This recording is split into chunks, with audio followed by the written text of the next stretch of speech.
Good morning everyone. I am going to explain on programming today. First to listen carefully the question.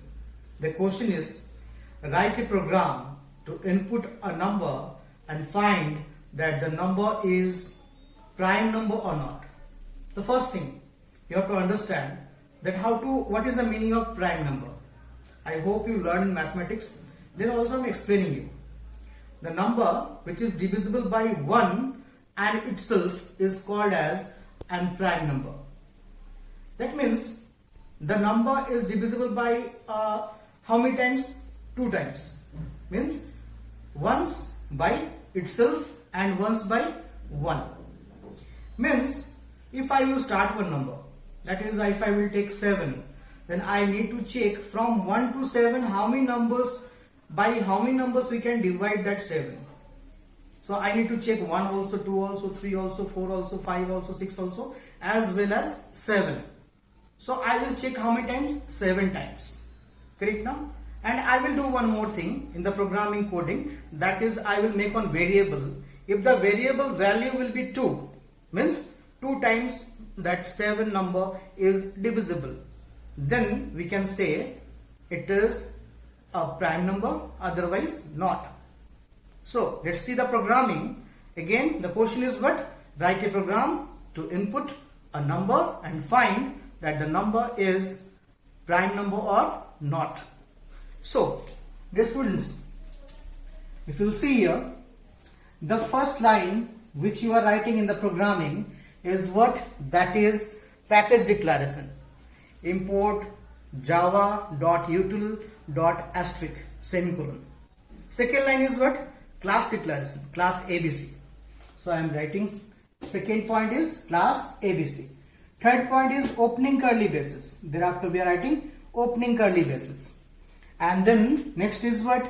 Fourth point, that is what? We are writing the main function, public, static, void, main, string, args. Correct now? And after main function we have to write what? Again opening curly braces. So this is the fifth point. Sixth point is what? We have to declare, you have to create an object of the scanner class. That is scanner sc equals to new scanner system.in. Okay. Then seventh point is what? That I am writing. So from point number 7 I am writing. So see here, I am writing here system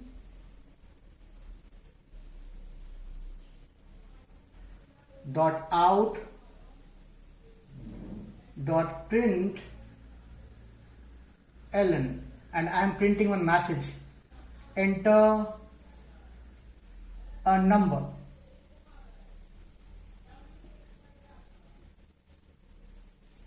Now I will input a number, that is int.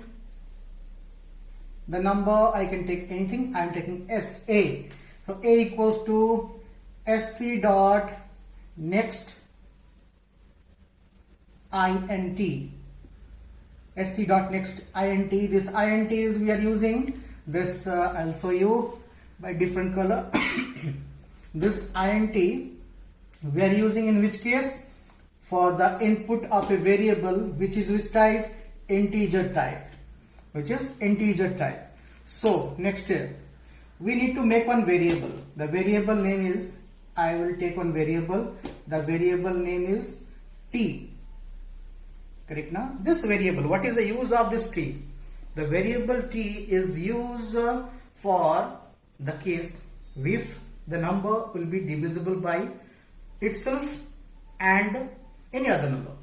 So the value of t will increase. For example, 1 to 7. When 7 will be divided by 1, the value of t will be 1.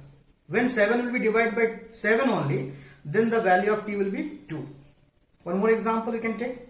I will take a number, that is 4. So from beginning you check. 4 divided by 1. True. That in this case the value of t will be 1. If I will divide 4 divided by 2, then again it is divisible, so the value of t will be 2. Again 3. So 3 not possible. Then again 4 we have to check. So 4 divisible by 4. Yes, it is true. So the value of t will be 3. That means 4 is divisible by the numbers from 1 to 4 how many times? 3 times. So the value of t will be 3. Now you see here, I will start one loop, for loop, for int I equals to 1.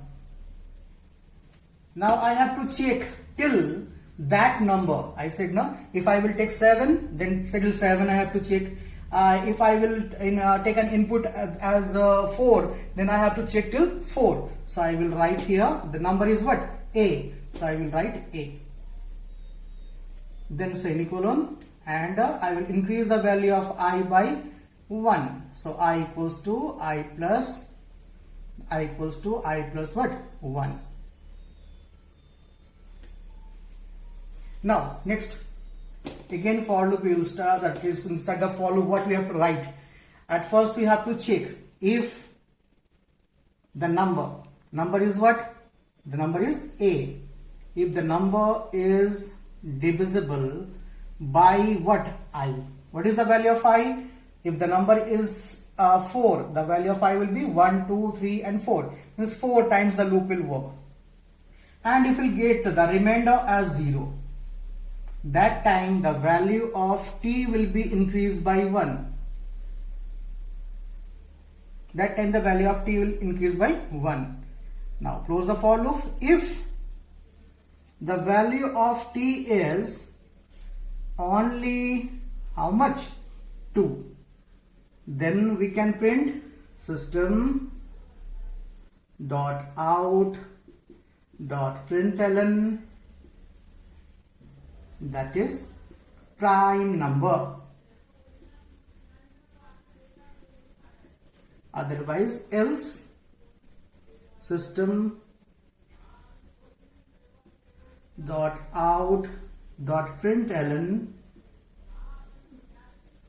not a prime number. Closing of main function and closing of class. Now see, little bit let me explain. Think, the value of this A is 5. The value of A is how much? 5. That means this loop will work how many times? This loop will work how many times? This loop is starting from 1 and the value of A is how much? 5. So this loop will work 5 times. The loop will work how many times? 5 times. Now that means we are dividing that number, that is 5, with the value of I. The first value of I is what? 1. Then the value of I is 2. Then 3. Then 4. Then so you can see here that loop is working 5 times, and because the value of A is how much? 5. Now A we have to divide how many times? 1, 2, 3, 4, 5. Because the value of I will be 1, then it will be 2, then 3, then 4, then 5. Why the value of 1? Then it will be 2, because this is plus 1. Now you see here, percentile sign is used to find out the remainder.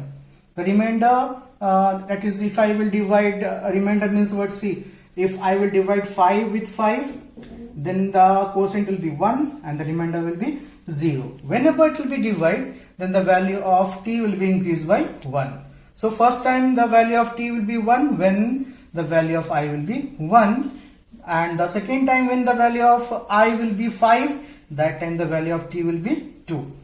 If the value of t will be 2, then it's called as prime number, otherwise it's not a prime number. So please comment me, you understood or not. Hope you all understood. You try in your computer. If you have otherwise in your school computer lab, you can try this programming. Thank you very much everyone. Have a nice day. Stay home, stay safe.